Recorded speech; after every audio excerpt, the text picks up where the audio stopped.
Mulibwanji from Keswick Village. This is the Rorschach Malawi update from the 22nd of April, 2025. A quick summary of what's going down in Malawi.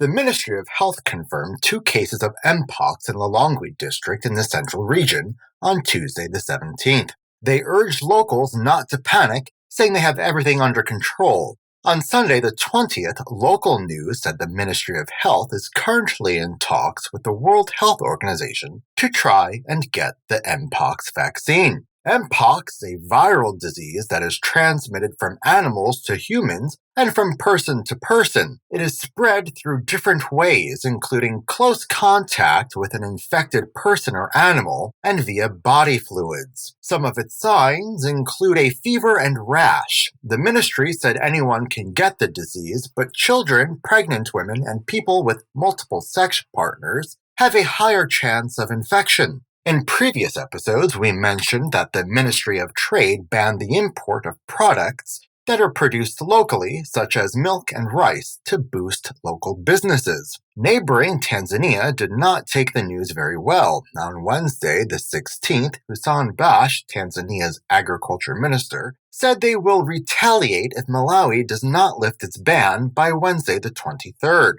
with measures such as banning Malawi from exporting its goods to Tanzania or from sending any goods to other countries via Tanzania. The reason behind Tanzania's threat is that the ban prevented them from exporting several agricultural products to Malawi, affecting the earnings of Tanzanian traders who rely on Malawi as a key export market. The government is yet to comment on the matter. On the other hand, the government is trying to fix its relations with the U.S., which gave Malawi 60 days to address some national security issues that came up after the U.S. found out that Dozie Mboshi, a Nigerian businessman who was a fraud convict in the U.S., was given a Malawian diplomatic passport in 2023. The Department of Immigration and Citizenship Services gave Mboshi 7 days to surrender his diplomatic passport. They said that the issuance of the passport was an administrative oversight that goes against Malawi's laws, but some experts also think that administrative error is just an excuse because it took about 7 hours for the diplomatic passport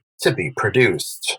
No official channels were followed, and the passport was produced during the night when offices are closed, suggesting that some strings had to be pulled to get it done. On Saturday, the 19th, the Ministry of Homeland Security said they had revoked Mboshi's passport.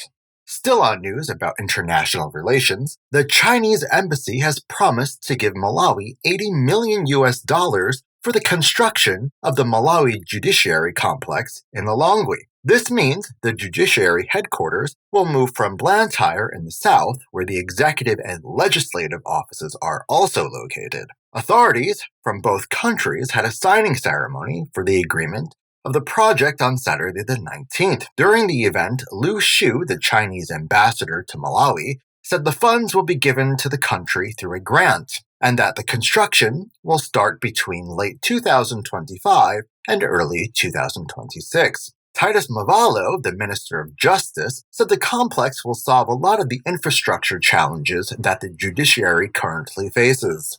In other news, the Lilongwe City Council raised the monthly rentals for its properties on Thursday the 17th. The majority of the property's rentals have gone up by an average of 75%.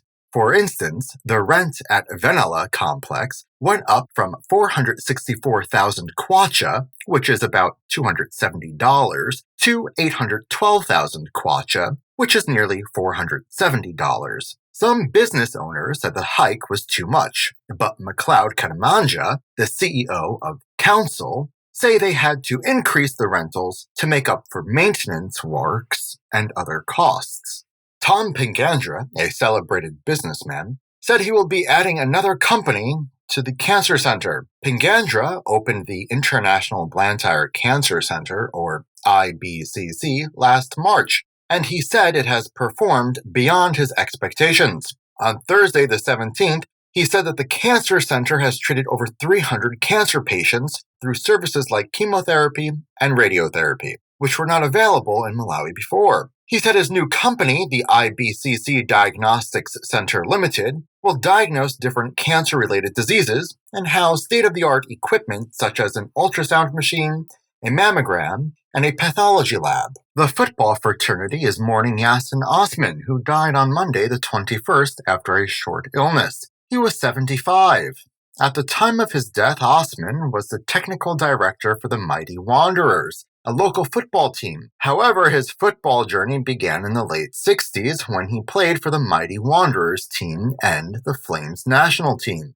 He stopped playing in the 80s and went on to coach numerous football teams across the country. Tributes have been pouring in on all sorts of media, including local radio and television stations, and on social media.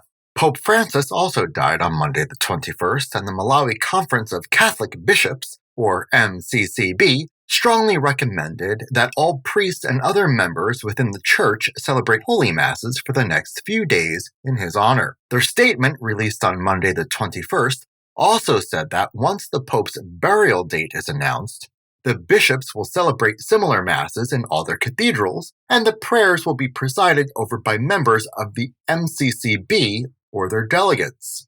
Still on religion, the Church of Central Africa Presbyterian, or CCAP, had some internal arguments. On Tuesday the 15th, Peter Mutharika, former president and leader of the Democratic Progressive Party, hosted 6 pastors from the CCAP Nkoma Synod from the Longwe at his page house in Manochi district in the southern region. The pastors went to pray for Mutharika so that he could win the September presidential elections. However, on Wednesday the 16th, the Synod wrote a statement denying their involvement. They said the pastors visited Mutharika in their own capacity, and not on behalf of the church. The statement also warned other CCAP ministers from using the church to practice their individual and political choices. Skefa Chimoto, a renowned musician, has officially joined politics after winning the parliamentary primary elections, which were held in his home district, North Dakota, in the central region. Chimoto first announced his decision to contest as an MP last year after people from his village encouraged him to do so. The primary elections took place on Saturday the 19th, and Chimoto won the election with 934 votes.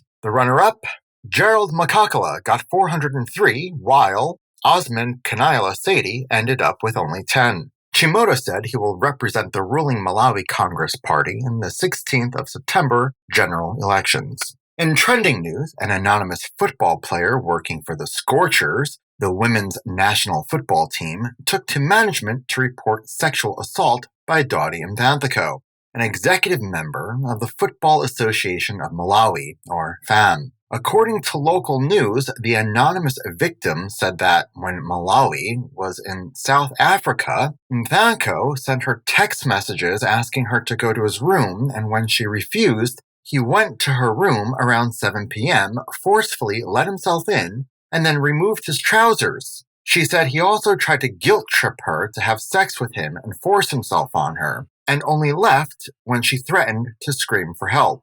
On Tuesday, the 15th, FAM said they would investigate the issue, but many were disappointed that they made no mention of suspending Mvanthako. There was a public holiday to celebrate Easter from Friday the 18th to Monday the 21st. Most people did not go to work, but they spent the majority of the holiday without electricity because the electricity generation company scheduled some maintenance works at their major power stations, Nicola A and B. A statement from the company released on Wednesday the 16th said the maintenance would start from 10 p.m. on Thursday the 17th and continue until 5 p.m. Monday the 21st. Most areas had no electricity for a minimum of 6 hours a day, thus dampening what could have been a fun holiday. And that's it for this week. Thank you for joining us. Got any feedback? Send us an email at info@rorschach.com and help us make our updates better. Vitane bueno!